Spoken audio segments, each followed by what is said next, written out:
Oi, gente, meu nome é Lia Plutarco, eu sou psicóloga e esse vídeo que você vai assistir agora é uma aula de um projeto meu chamado Acervo LWP. Dentro do acervo, nós estudamos livros técnicos da psicologia, mais especificamente da psicologia baseada em evidências. E esse livro que vocês vão assistir é o livro Questionamento Socrático para Terapeutas.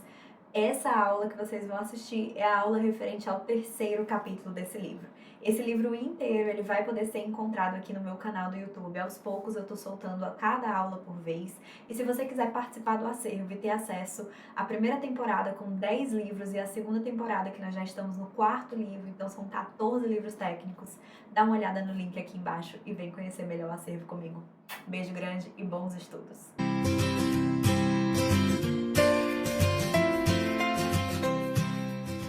Bom, sejam bem-vindos para mais um encontro aqui do Acervo.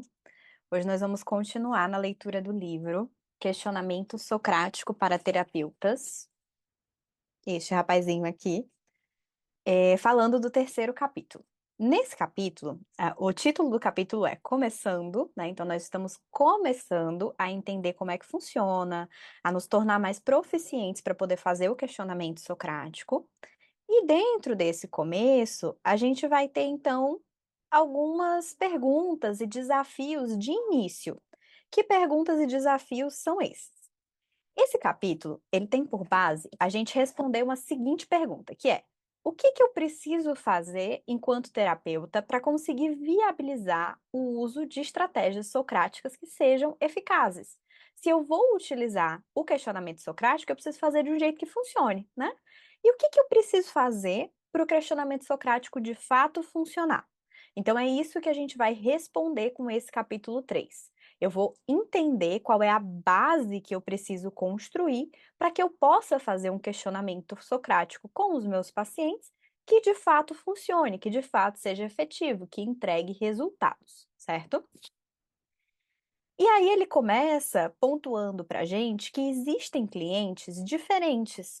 Algumas pessoas vão se adaptar com muita facilidade a estratégias de intervenção cognitivas e vão, sem dificuldade nenhuma, perceber suas perguntas, engajar nas suas perguntas, enquanto outros clientes, ele coloca, né, não vão nem notar suas perguntas geniais. Então você tá lá, tipo, ai, eu encontrei uma super pergunta para gerar um insight incrível no meu paciente. Aí eu falo e o paciente, tipo, não deu a menor atenção para a pergunta que você ficou ali elaborando, né?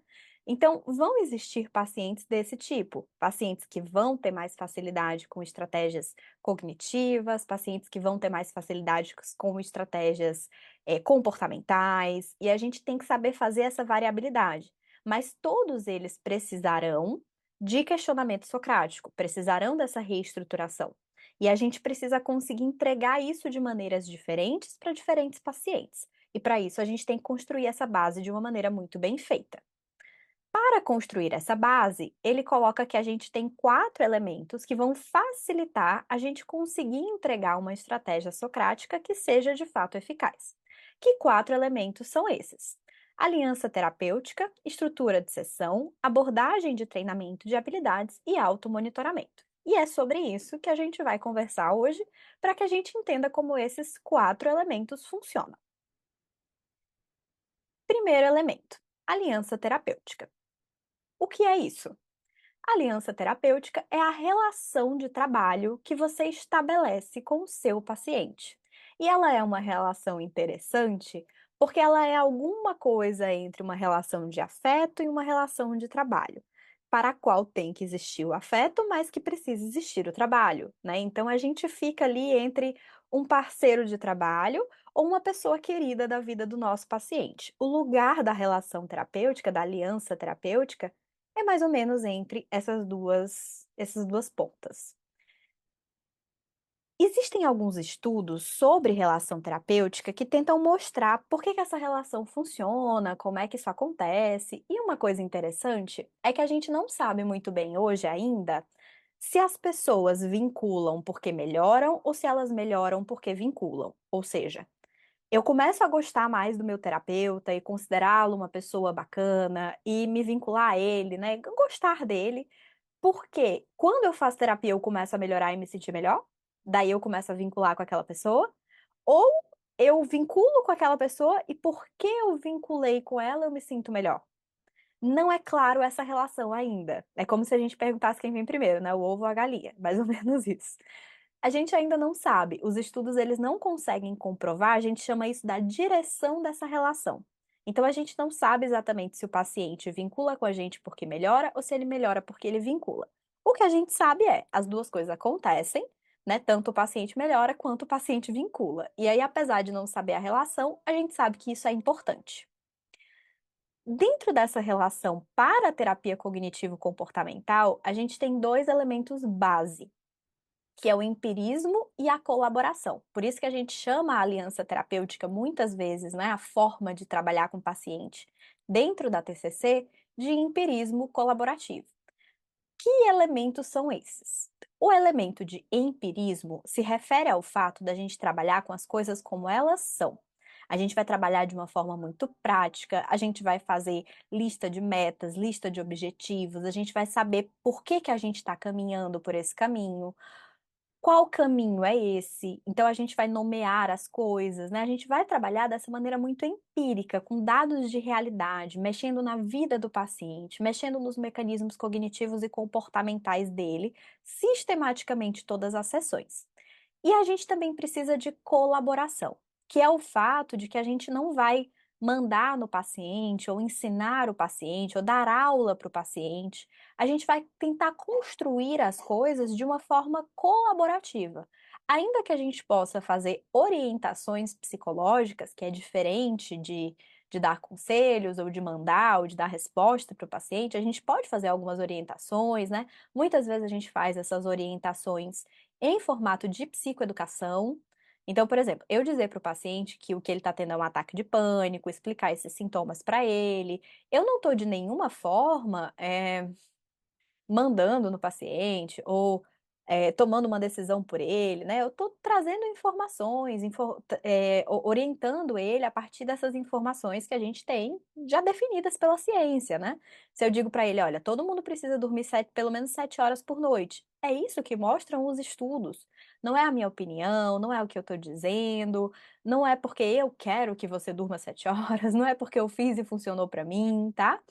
Então, a orientação psicológica ela pode existir, mas o ideal é que não exista essa relação onde eu dou essa resposta, onde eu não escuto esse paciente, eu não trabalho em conjunto com ele. Então, a ideia é que a gente consiga estabelecer ali um time, que tudo que a gente vai fazer, a gente faça junto, que a gente chegue e diga, olha, vamos avaliar esse pensamento? O que que você acha da gente fazer isso? Você acha que isso aqui funciona? Você está gostando disso aqui? Você não está gostando? Então, a gente vai pegando um pouco desse retorno com os pacientes para a gente entender como é que a coisa deveria funcionar de forma colaborativa. Essa aliança terapêutica, ela vai ter aí três componentes que são interdependentes entre si e que precisam existir para essa relação ser uma boa relação. A primeira delas são os objetivos de trabalho. Para que a gente possa estabelecer uma boa relação de trabalho, a gente tem que saber para onde a gente está indo. Então, para a terapia cognitivo-comportamental, é essencial que a gente concorde com o nosso paciente acerca de quais são as metas do tratamento.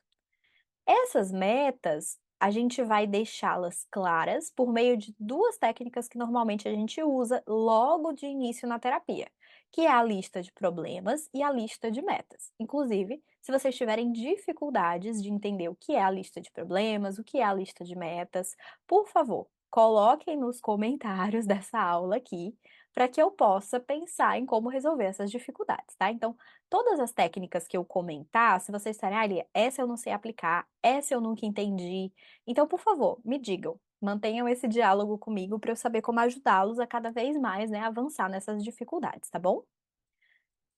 Mas voltando, então, para concordar acerca das metas do tratamento, nós vamos utilizar a lista de metas e a lista de problemas. E aí, a partir dessa concordância, a gente vai entender para onde estamos caminhando. Esses objetivos é isso, é o nosso norte, né? Para onde que a gente vai com a terapia.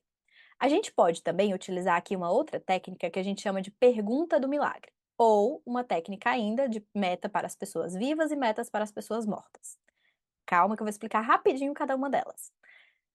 Alguns pacientes, eles não sabem dizer a lista de metas e a lista de objetivos. A gente pede essa lista de problemas ou de metas e eles não sei bem o que é, eu não sei o que colocar, não sei muito bem o que é que eu quero.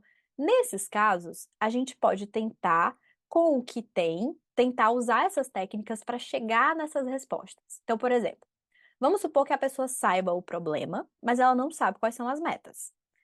Então ela chega para você, ela fala assim: "Ah, o meu problema é que eu estou insatisfeita com o meu casamento." Certo, você sabe nomear o problema, já é alguma coisa. Mas o que que você quer fazer em relação a isso? Não sei. Não sei, não sei como resolver. Aí a gente pode usar a pergunta do milagre. A gente vai dizer assim: vamos supor que esse problema sumisse. Pronto, amanhã você vai acordar e você vai estar extremamente satisfeita com a tua relação afetiva. Vocês vão estar maravilhosos, vai ser a relação que você sempre sonhou. Fala pra mim, como é que é essa relação e como é que estaria a tua vida se isso acontecesse? Quando a pessoa responder isso, a gente vai entender qual é a meta. É para aí que a gente quer ir. Quando esse problema estiver resolvido, ela vai estar desse jeito, então esse jeito é a nossa meta, certo? Então a gente pode usar essa pergunta do milagre e também tem uma outra técnica, que é quando acontece da pessoa ter uns objetivos que não vai dar para chegar. Por exemplo, o paciente chega e ele fala: "O meu objetivo é não me sentir ansioso. Eu não quero mais estar ansioso, não quero mais me sentir mal, por exemplo, também." Se ele chega com um objetivo como esse, ele não é um objetivo exequível. Eu não vou conseguir fazer isso. Todo mundo tem ansiedade, todo mundo vai ter dias em que se sente mal. Então, como ele tem um objetivo que é impossível de ser conquistado por pessoas vivas, a gente pode usar também essa técnica, né, de dizer, bom, a única forma da gente não se sentir mal ou não se sentir ansioso é se a gente estiver morto, porque todo mundo que está vivo sente. Você gostaria de ser uma pessoa viva que aproveita da sua vida? Ah, eu gostaria. Então, para ser uma pessoa viva que aproveita da sua vida, você vai ter que sentir, vai ter que tolerar mal-estar, você vai ter que conviver com ansiedade. Então, o que que a gente poderia pensar como uma meta para essa pessoa que está viva, que quer viver a sua vida, que quer aproveitar a vida, mas que nesse momento está sofrendo com isso? Então, vamos pensar nesses objetivos, né? Como é que a gente pode encaixar uma coisa na outra? Aí a gente pode usar isso também para dar uma balizada, uma organizada nesses objetivos, tá? Então, logo no começo da terapia, a gente precisa vencer essa barreira e decidir quais são as metas do tratamento, quais são os nossos objetivos e acertar isso com o nosso paciente. Uma outra coisa que está bem interligada com esse primeiro ponto são as tarefas. Se eu sei para onde eu tenho que ir, existem coisas que eu vou precisar fazer para chegar lá. Isso é o que a gente chama de tarefas ou planos de ação. Essas tarefas é o como esse objetivo do tratamento vai ser alcançado. Isso também precisa ser estabelecido com o paciente de maneira colaborativa e a gente deve concordar com ele, poxa, o que que vai ser feito, por quê, ele tem que estar bem engajado nesse processo. E por fim, os vínculos. O que que são os vínculos? É um laço afetivo entre o clínico e o cliente. É a parte emocional da coisa, dessa relação, né. Então, o que torna essa relação uma relação de trabalho, uma relação empírica, são as tarefas e os objetivos. O que torna essa relação uma relação colaborativa de fato, é o fato da gente ter esse vínculo, é o fato da gente conseguir fazer as coisas de uma maneira que eu escuto o meu paciente, eu tenho empatia com ele, eu tenho, paciência, né, com as dificuldades, eu não julgo, eu sou cordial, eu sou gentil, eu faço uma escuta reflexiva para que ele se sinta compreendido, bem recebido dentro do meu consultório, tá? Então, os vínculos, eles vão falar de todas essas habilidades que a gente utiliza de aconselhamento, habilidades até da entrevista motivacional, né, que a gente tem o OARS, que é essa questão das perguntas abertas, afirmação, escuta reflexiva e resumo, porque é importante a gente entender aqui que isso são habilidades.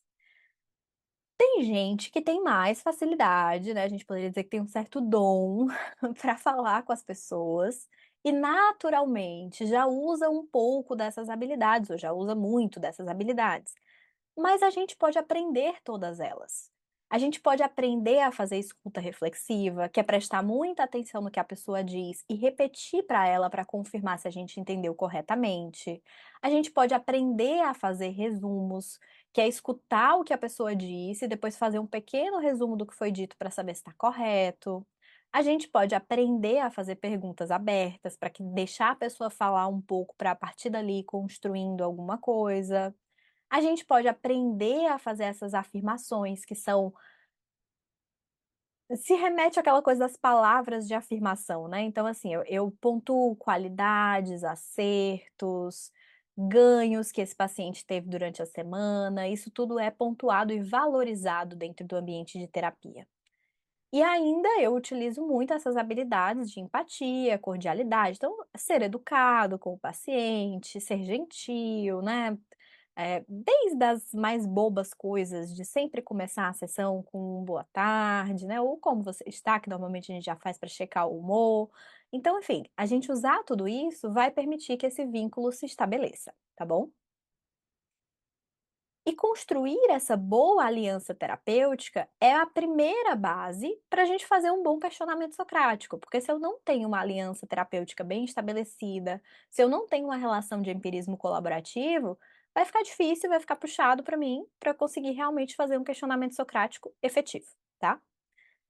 Tem uma frase bem interessante, né, que é do Theodore Roosevelt, que ele cita nesse capítulo, que eu acho bem bacana, que ele fala assim: ninguém se importa com o quanto você sabe, até que saiba o quanto você se importa. Então, antes da gente mostrar para o nosso paciente que a gente sabe muito da psicologia, que a gente domina todas as técnicas, a gente precisa mostrar para ele que a gente está ali entregue ao processo, que a gente está verdadeiramente interessado que ele melhore, entender o que está acontecendo com ele, que a gente quer que ele sofra menos ou pare de sofrer o tanto que ele está sofrendo naquele momento, e que a gente está ali de corpo e alma entregue nesse processo para ajudá-lo nessa caminhada. Se ele perceber isso, aí sim ele vai se importar com o quanto que a gente sabe, aí sim ele vai estar engajado, né, nesse processo que a gente gostaria que ele se engajasse, tá? Bom,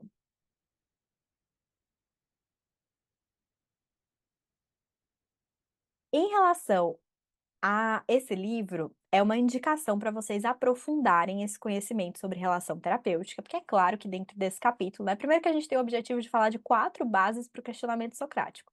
Então é óbvio que a gente não conseguiria fazer uma revisão tão cuidadosa sobre o tema. Então esse livro ele fica como uma indicação, tá? Eu só conheço ele em inglês, eu não sei se ele tem traduzido para o português, eu acredito que não. O nome desse livro The Therapeutic Relationship in the Cognitive Behavioral Psychotherapies. Então, a relação terapêutica que os psicólogos da TCC estabelecem com seus pacientes, né? E aí é do Gilbert e do Leahy, e quem quiser aprofundar esse tema sobre relação e aliança terapêutica, fica aqui a indicação.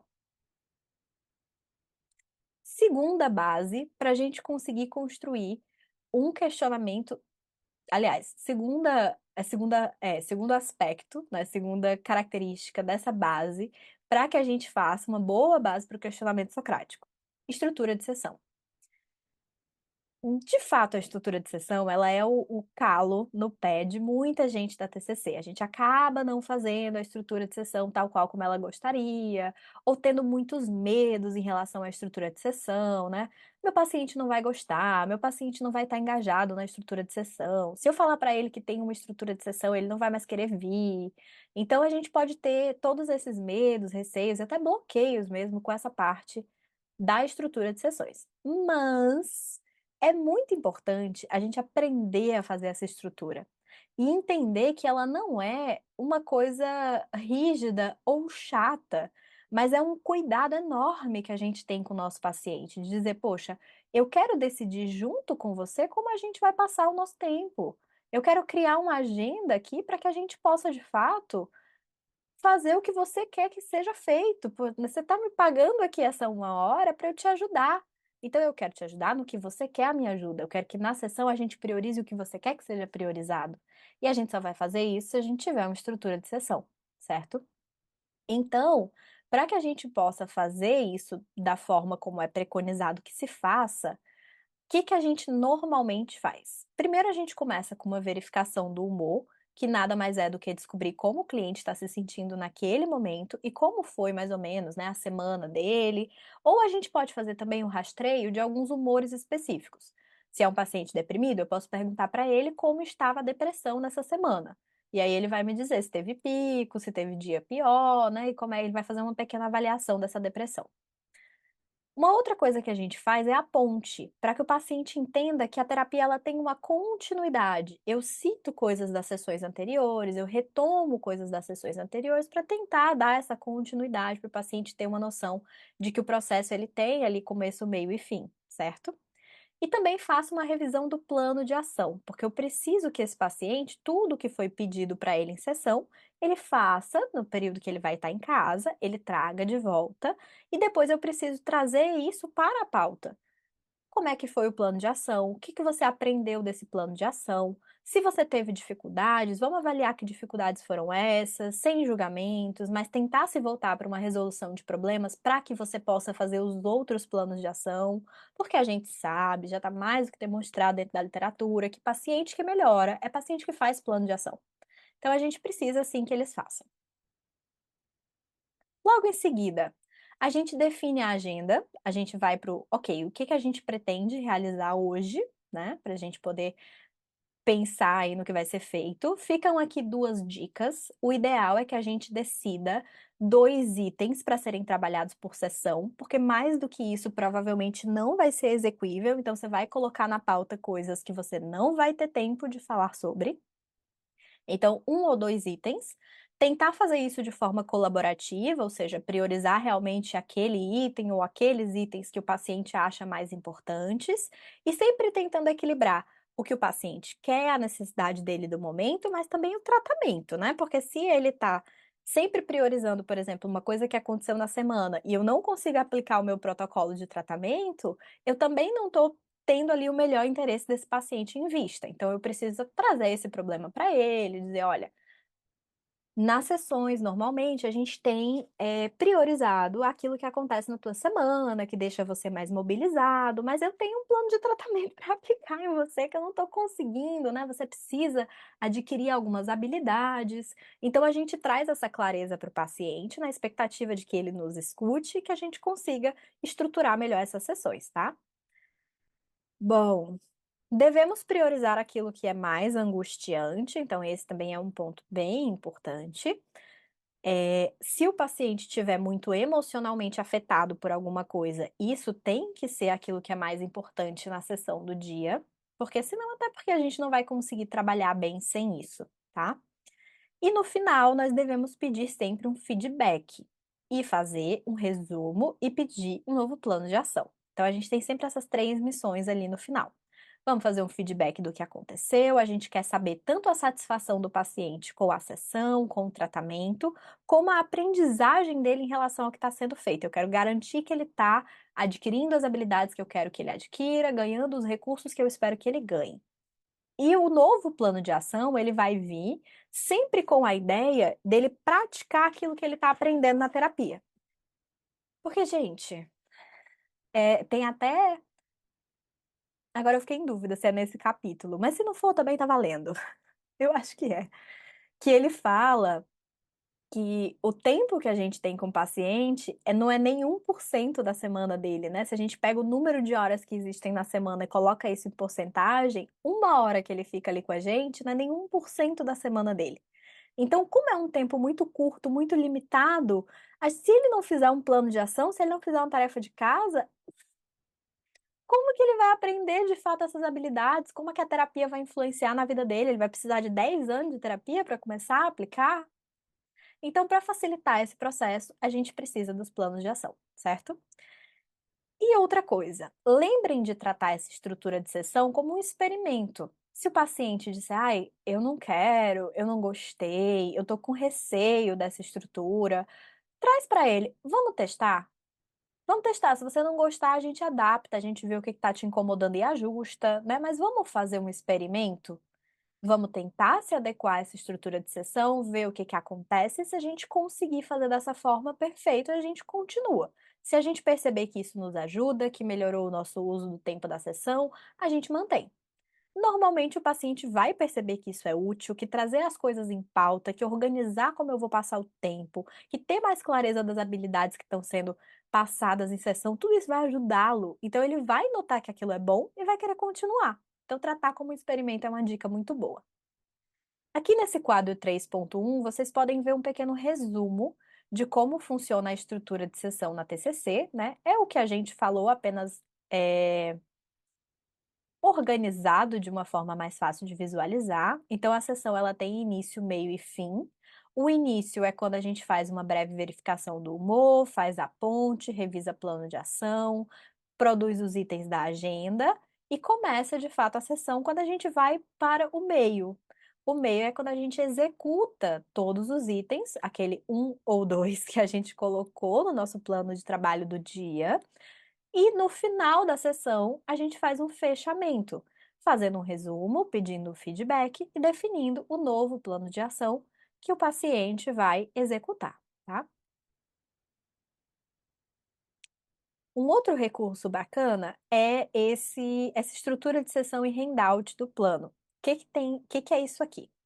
Basicamente, quando você não tem muita habilidade ainda, né, em fazer as sessões, você não está familiarizado com essa estrutura, ou você tem dificuldade com ela, né? Tipo, tô familiarizado, mas acabo não fazendo. Então, a gente pode usar uma colinha, que é isso aqui. A gente pode levar esse arquivo e a gente meio que vai se orientando. Ok, sessão de hoje, verificação do MOA, eu anoto. Ponte, aí eu anoto. Aí, revisão do plano de ação. A gente vai preenchendo ali, né, fazendo a revisão, tipo, como foi o plano, o que que você aprendeu, tem aqui as dicas para você seguir. Faz os tópicos da agenda, faz a agenda e no final faz a avaliação, faz as intervenções, né? E aí no final a gente faz resumo, feedback e novo plano de ação. Então, aqui é um passo a passo para você usar como cola mesmo. Você pode estar ali até, quem atende online, né? Pode estar com o arquivo aberto para ir se orientando por ele, ou passar isso para o Word e organizar para usar essa colinha. E aí, organizar as suas sessões dessa forma. E se você trabalha presencial, você pode estar com isso impresso e ir seguindo esse, né? Bota ali na tua prancheta ou no teu caderninho e vai seguindo isso para facilitar você a se acostumar com essa estrutura de sessão, tá? Então, a estrutura de sessão ela é a segunda base que a gente tem que construir para que a gente possa, de fato, aplicar de forma efetiva o questionamento socrático. O terceiro ponto dessa estrutura que nós temos que fazer para o questionamento socrático se sustentar é ter uma abordagem de treinamento de habilidades.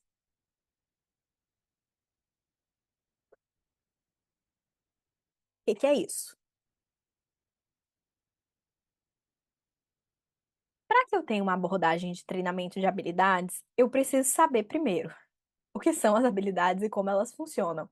E por que que eu quero que o meu paciente adquira determinadas habilidades no tratamento. Então vamos lá. Como é que acontece esse passo a passo? Primeiro eu apresento uma habilidade e eu explico como ela funciona. Vou dar aqui um exemplo aleatório. O paciente chega para mim, ele me fala das dificuldades que ele está com emagrecimento, ganho de peso, questões alimentares, e eu falo para ele, bom, uma das habilidades que a gente vai ter que trabalhar é a habilidade de manutenção do peso. Eu apresento para ele que isso é uma habilidade. Eu vou explicar para ele, né? Olha, quando eu te falo que manter o peso é uma habilidade, eu tô querendo te dizer que não é uma coisa que as pessoas têm, que outras não têm, ou que simplesmente acontece na vida das pessoas, né? Tipo, em algum momento da minha vida eu vou saber manter o meu peso. Não necessariamente. Se você não adquirir essa habilidade, talvez você nunca saiba. Então, a gente precisa apresentar aquilo enquanto uma habilidade, explicar como ela funciona, nesse caso, né? O que é a habilidade de manter o peso? É uma pessoa que consegue ter uma rotina de hábitos alimentares e de gasto calórico que, no final das contas, ela sempre mantém o mesmo peso corporal. Como normalmente isso é feito? A gente faz toda uma psicoeducação mostrando, certo? E depois a gente vai aprofundando esse conhecimento. Como? Demonstrando a habilidade praticando em conjunto. Então, nesse caso, a gente pode caracterizar essa habilidade e pedir que o paciente pratique ao longo da semana, né? Nesse exemplo que eu dei, praticar em conjunto seria meio estranho, porque A habilidade da manutenção do peso realmente é uma coisa que está ali, mas a gente pode planejar em conjunto. Como é que normalmente isso é feito, como eu imagino, né? Como o paciente imagina, a gente faz um planejamento da execução dessa habilidade ao longo da semana. A gente vai observar essa habilidade, observar como ela funciona, fazer um encaixe de discrepâncias aí, né? De que tá, às vezes o paciente nem sabia que aquilo era uma habilidade ou não considerava certos aspectos importantes dentro dessa habilidade. Então a gente pega essas novas aprendizagens para encaixar nas crenças anteriores e ver como é que fica a mudança cognitiva. E por fim, a gente pratica a habilidade no mundo real. Lembrem-se, as pessoas aprendem muito bem por meio de métodos experienciais, que é o velho aprender fazendo. Essas habilidades que eu falei para vocês que têm esses 5 passos, a gente pode encaixar esses passos no modelo de aprendizagem experiencial de Kolbe, que é basicamente mostrar como que as pessoas aprendem fazendo. Kolbe é um autor, ele tem esse modelo, e no modelo dele, ele diz que a gente vai ter 4 fases do aprendizado. A fase da experiência concreta, a fase da observação reflexiva, a fase da conceitualização abstrata e a fase da experimentação ativa. Nesse modelo do Kolbe, eu vou começar com a imagem e eu volto para cada fase depois para aprofundar a explicação de cada uma, tá? Nesse modelo do Kolbe, ele mostra que a gente normalmente aprende uma nova habilidade ou qualquer coisa nova, qualquer que ela seja, primeiro, tendo um contato concreto com essa coisa, que é essa fase da experiência concreta. Eu tenho que entender que aquela habilidade existe, eu tenho que começar a usar e ensaiar como é que eu vou fazer para demonstrar ou executar aquela habilidade.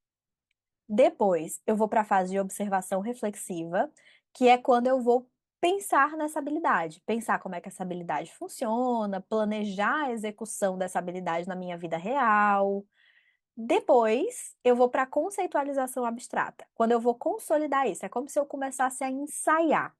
Eu vou começando a sintetizar essas informações, solidificar aquele conhecimento, assim, tipo, eu entendi, fez sentido para mim.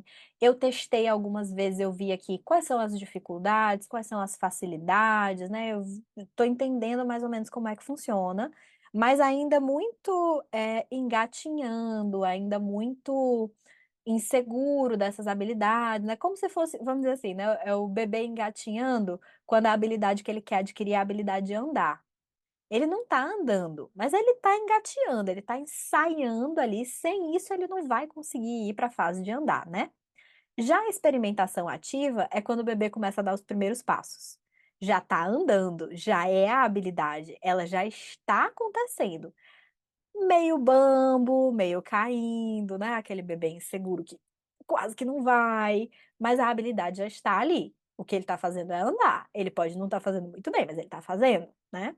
Então, na experimentação ativa, a habilidade ela já acontece, tanto que eu já consigo colocá-la no mundo real, mas ainda, claro, né, ela vai aos poucos ficando mais proficiente, assim como o bebê vai aprendendo a andar muito bem, a gente vai aprendendo novas habilidades a ficar muito bom nelas.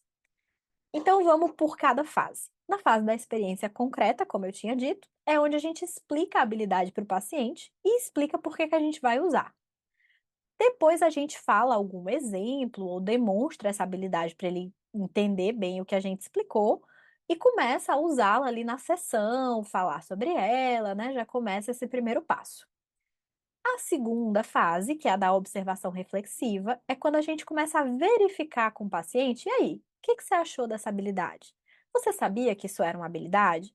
Você acha que essa habilidade vai te ajudar? Ela te pareceu útil? Como é que você está se sentindo depois da gente começar a falar desse exercício aqui que a gente planejou ou fez alguma coisa relativa a essa habilidade? Você tem dúvidas sobre essa habilidade? Você tem opiniões sobre essa habilidade? E a gente vai conduzindo essa conversa com o paciente sobre a habilidade nova que ele precisa aprender, separando o tempo para tirar dúvidas, separando o tempo para fazer correções, para dar feedbacks positivos e para dar também feedbacks corretivos, caso tenha alguma coisa que ele não aprendeu de forma correta, o que ele está confuso, né?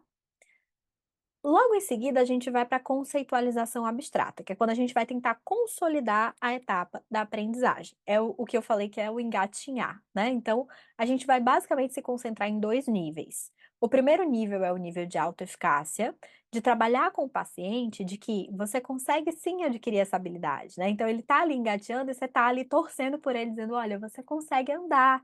Tá vendo como você tá engateando bem? Isso aqui é sinal de que daqui a pouco você levanta e anda. E a gente vai trazendo isso para ele, trabalhando em dois níveis. Nesse nível de autoeficácia, de ser é,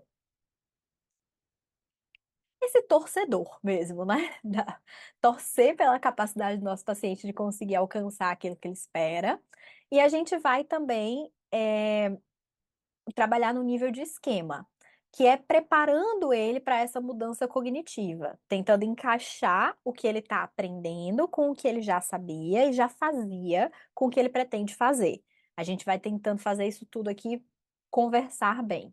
Então, vou dar dois exemplos. Por exemplo, se você passou um plano de ação e o paciente diz: olha, eu achei super chato, tive uma dificuldade horrível de fazer esse plano de ação, mas fez. Se esse é o caso, então a gente pode. Só um segundinho, gente, vou dar uma pequena pausa.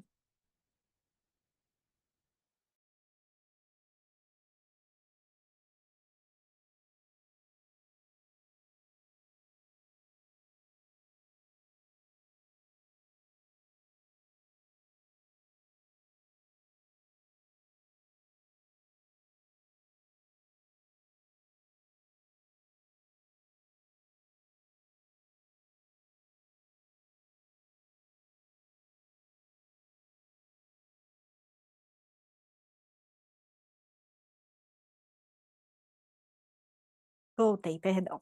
Bom, então, nessa fase da conceitualização abstrata, a gente vai trabalhar, como eu falei, em dois níveis. Imaginem que eu passei o plano de ação, o paciente falou: nossa, muito chato, quase que eu não consigo fazer, mas eu fiz. Nesse caso, a gente vai dizer: nossa, olha só, você é uma pessoa que tem a capacidade de, mesmo achando uma coisa insuportavelmente chata, fazer, porque você sabe que essa coisa é importante. Caraca, que legal essa habilidade que você tem, né? Que legal essa característica sua.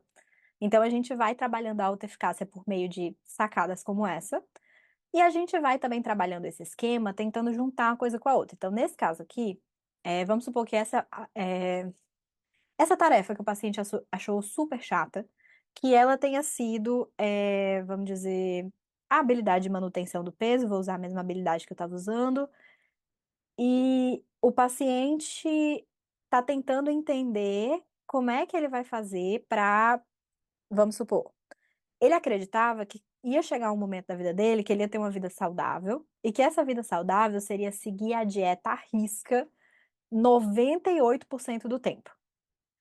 E aí ele começou a entender que ele não vai dar conta disso, né? Que na verdade não precisa ser 98% do tempo, que se ele fizer 70% já tá ok, que ele vai conseguir alcançar os objetivos dele assim. Então, ele tá tendo que mudar essa crença anterior para adaptar a isso que ele está descobrindo, a essa nova habilidade de manutenção, porque talvez quando ele pensou em seguir a dieta 98% do tempo, ele não se deu conta que era outra habilidade, que aí é a habilidade de perda de peso, que ele fazendo isso 98% do tempo, ele vai perder peso e a gente quer manter peso. Para manter peso não precisa ser 98% do tempo, mas tem que seguir, claro, né? Então, ele está ajustando o sistema de crenças dele para que as informações anteriores e as novas consigam se compatibilizar. E a gente precisa verificar se isso de fato está compatibilizando, ou se ele continua acreditando nesse outro e está fazendo isso porque a gente está dizendo, e está uma confusão na cabeça dele, certo? Bom, então essa é a terceira fase. E por fim, para fechar essa parte do aprendizado, a gente vai para a experimentação ativa. O que é isso? Vamos ver se essa habilidade funciona no mundo real. Agora que você sabe a habilidade, que a gente já ensaiou, que você já engatinhou, que você já viu que isso se encaixa ali no teu sistema de crença, vamos fazer. E na hora de fazer, a gente tem aí três principais direcionamentos. Primeiro, faça até ficar automático, a tal da superaprendizagem. Se eu quero aprender uma habilidade, eu tenho que fazê-la à exaustão até que ela comece a vir de forma natural para mim. É tipo dirigir, que a gente aprende e uma hora fica automático, a gente não sabe mais nem como é que a gente está indo. E se alguém pede para explicar, a gente tem até dificuldade, né? Que a gente vai. É uma habilidade tão bem adquirida que eu nem sei exatamente mais o que que eu faço ou qual é a ordem do que eu faço quando eu estou dirigindo. Então, a gente precisa fazer até que se torne automático. Princípio da superaprendizagem. Segunda coisa, não é aconselhável utilizar as habilidades somente em crises, porque elas não funcionarão. Ou seja, se eu tiver, poxa, eu vou usar a habilidade da tal da manutenção do peso, né? Se eu for querer usar a habilidade de manutenção do peso só quando eu tiver tal, cheio de critérios, né? Tipo assim, um paciente obeso que tá emagrecendo. Eu só vou usar a habilidade de manutenção do peso quando eu estiver no peso ideal da minha vida. Não! Você tá com 80 quilos, quando você baixar para 70, você tem que saber manter os 70. Se você não sabe manter nem os 70, como é que você vai manter os 50? Entende a lógica? Então a gente precisa aconselhar o paciente que não é só na hora que eu precisar, ou na hora que eu acho que eu vou precisar, ou na hora que eu tiver numa crise que eu vou usar a habilidade.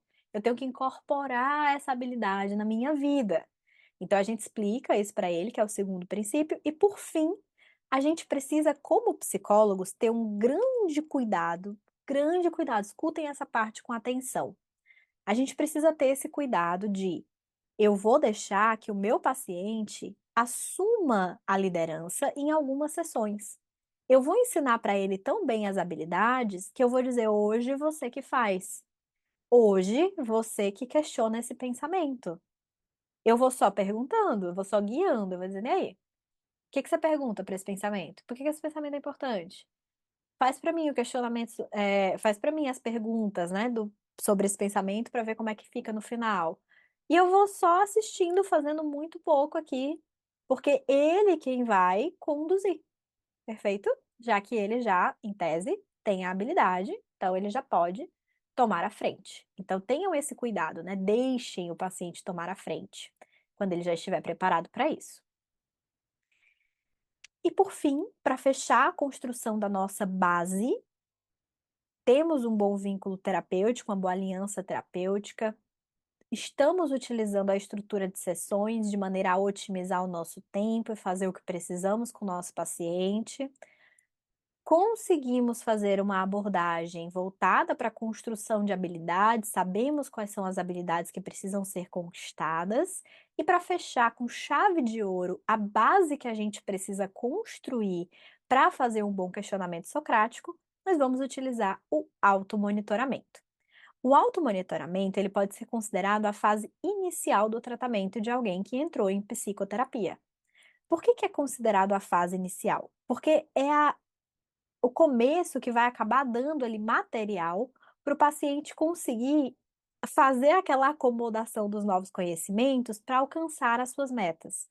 Então, nessa fase aqui, conforme o paciente percebe no dia a dia a dificuldade, conforme ele percebe no dia a dia as barreiras, conforme ele percebe as vantagens, conforme ele vai vivendo as coisas que a gente está falando, é que ele vai estar mais disposto a fazer as técnicas cognitivas e comportamentais que a gente indica.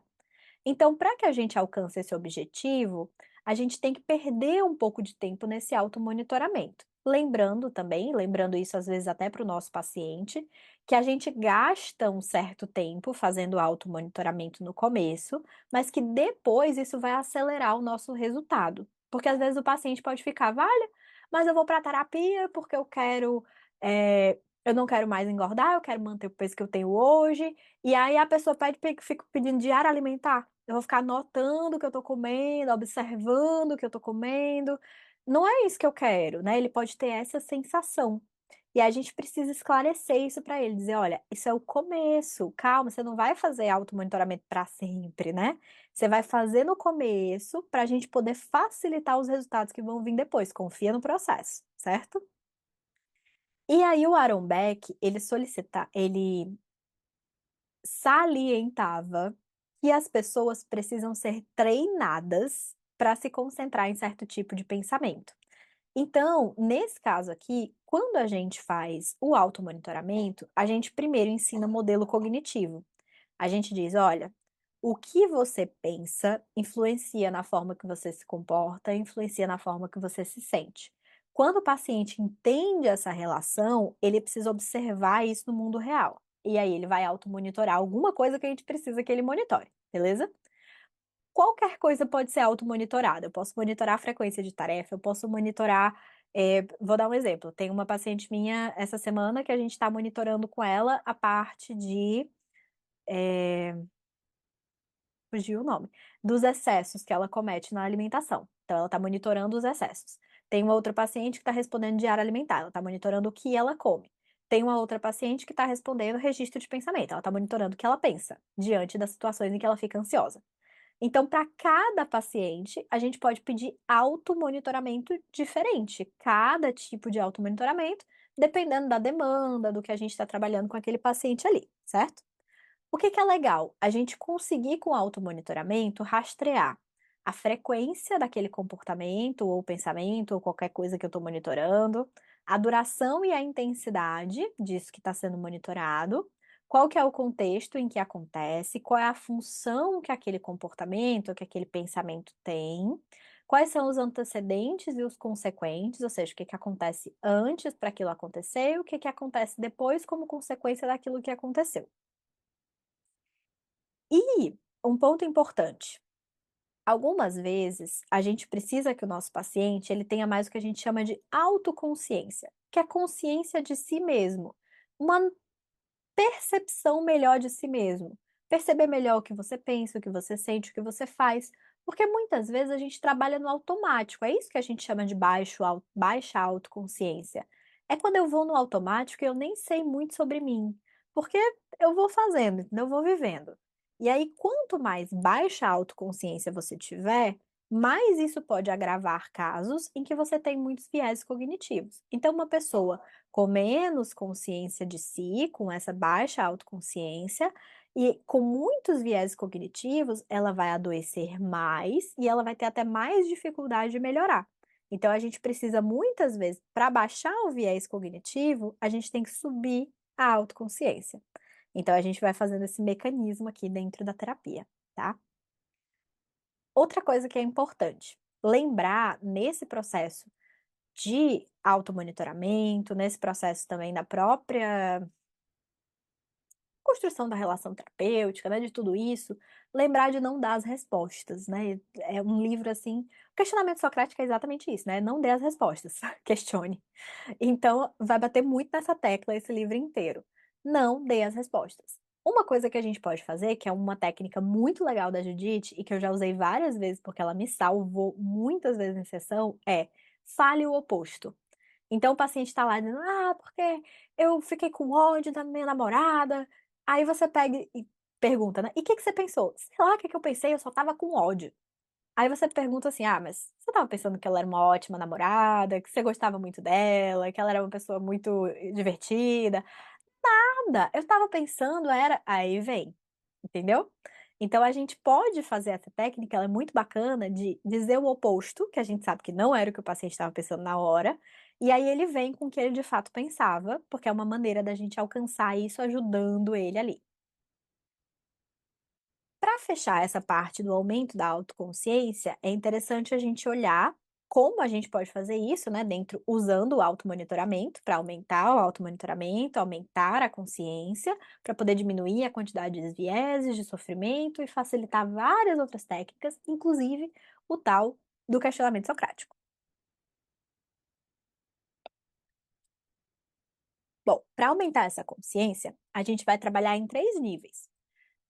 Qual nível que eu vou trabalhar? Depende do que teu paciente precisa.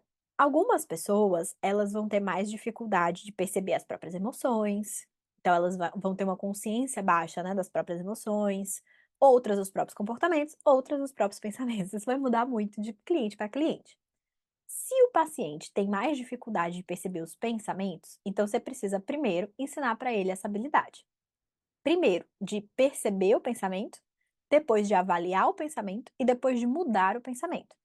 Isso são três habilidades distintas que precisam ser ensinadas de maneira separada. Então, primeiro eu ensino a identificar, depois eu ensino a checar e depois eu ensino a mudar.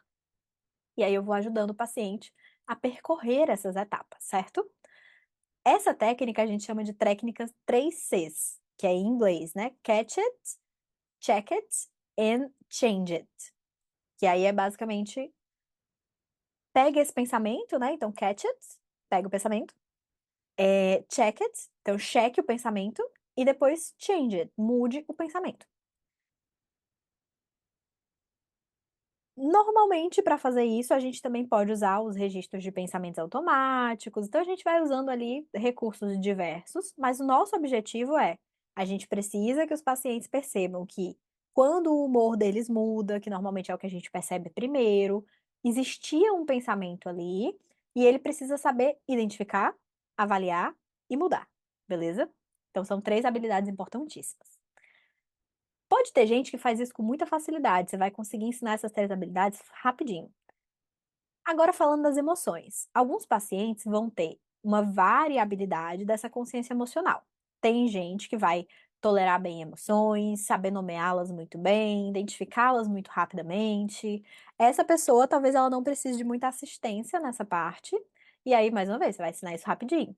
Mas pode ter gente que tem muita dificuldade. Se for esse o caso, essa educação emocional básica vai ser uma primeira parte ali, talvez uma espécie de pré-tratamento, em que você vai ajudar o paciente a começar a entender o que ele sente, por que que ele sente daquela forma, o que são emoções, mitos emocionais. A quantidade de intervenção vai depender do tamanho da dificuldade. E aí você vai fazendo esse ajuste. Mas é importante, né, que o paciente consiga dominar bem isso. E a gente pode usar diversas técnicas, 2 exemplos aqui, o registro de pensamentos diários e o triângulo da TCC, que a gente vai já ver, que é para explicar o modelo cognitivo, que muitas vezes as emoções, elas ajudam, né? O modelo ajuda a gente a entender as emoções ajudam a gente a entender o modelo, é uma relação bem interdependente. E por fim, a questão dos comportamentos. A gente também precisa ter essa consciência de como a gente se comporta no mundo, como a gente interage com as coisas e com as pessoas, e saber fazer o rastreio desse comportamento. E é interessante isso aqui, principalmente em relação ao comportamento, que é muito comum a gente passar, por exemplo, isso já aconteceu várias vezes comigo em relação ao diário alimentar, dos pacientes relatarem que na semana que eles estão fazendo o diário, o comportamento alimentar deles melhora. Porque eles começam a ter mais consciência, tipo, vixe, eu já comi isso aqui tudo hoje, né? Não vou comer mais hoje, não, vou deixar para amanhã. Eita, eu fiz isso aqui. Então, eles estão prestando atenção no que comem, relatando as quantidades. Isso já traz uma diminuição dos efeitos indesejados daquele comportamento, porque traz um ajuste de comportamento. Isso é muito legal da gente notar e da gente mostrar isso para o paciente, que só o fato de eu monitorar o comportamento já traz uma melhora nele. Então, quanto mais eu monitoro, mais ele vai melhorar. Tem essa relação, tá? E aqui nesse caso, uma técnica que a gente normalmente usa é a tal da análise funcional, né? Consequentes e antecedentes do comportamento para fazer uma avaliação legalzinha dele. O triângulo da TCC, que eu comentei que a gente poderia usar ali para as emoções, que acaba sendo também para os pensamentos, é para a gente explicar como é que o modelo da TCC funciona. Aqui dentro do acervo vocês têm aula sobre como apresentar o modelo cognitivo para o paciente, como é que funciona o modelo cognitivo, várias opções de como apresentar. Então, deem uma olhada, o triângulo é mais uma opção, certo? Que a gente pode mostrar essa figurinha simples, mostrando que essas 3 coisas se influenciam, e dar vários exemplos dessas coisas se influenciando. Então, normalmente, o passo a passo básico, mínimo, né, o mais simples passo a passo que a gente pode utilizar para apresentar modelo cognitivo para o paciente é explicar o modelo, usar situações hipotéticas para poder ele entender o modelo e depois trazer para a vida do paciente e mostrar um exemplo com a própria vida dele para ele entender a relação daquilo que eu estou explicando com a dificuldade que ele está passando agora, beleza? Bom, chegamos ao fim, vamos voltar ao começo para ver se cumprimos o nosso objetivo.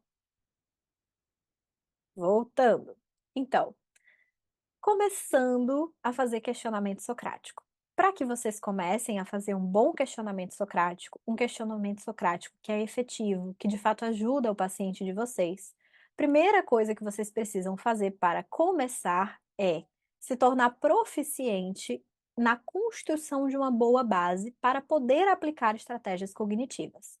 Como que eu construo essa boa base? Tendo uma boa aliança terapêutica, fazendo a estrutura de sessão em todas as sessões e utilizando essa estrutura a seu favor, tendo uma abordagem de treinamento para habilidades e fazendo isso com frequência, dizendo para o paciente que a habilidade é essa, trabalhando bem isso com ele também, dentro de uma aliança terapêutica, de forma colaborativa, de forma empírica, e praticando o automonitoramento, ensinando para esse paciente que ele precisa ter uma melhor autoconsciência de si, se observar, para que mais na frente as técnicas que a gente vai apresentar para ele sejam efetivas e eficazes. Perfeito?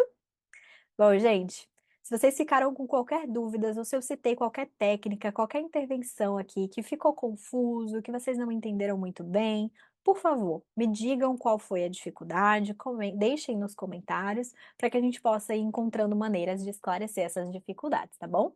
Espero que vocês estejam gostando da leitura do livro. Esse livro é um queridinho, eu gosto muito da leitura dele, acho que é gostoso de ler os capítulos. Espero que vocês estejam tendo essa mesma experiência e estou aqui para ajudá-los nesse processo. Beijo grande, até a próxima aula. E se precisarem de mim nesse meio tempo, vocês sabem onde me achar. Tchau, gente!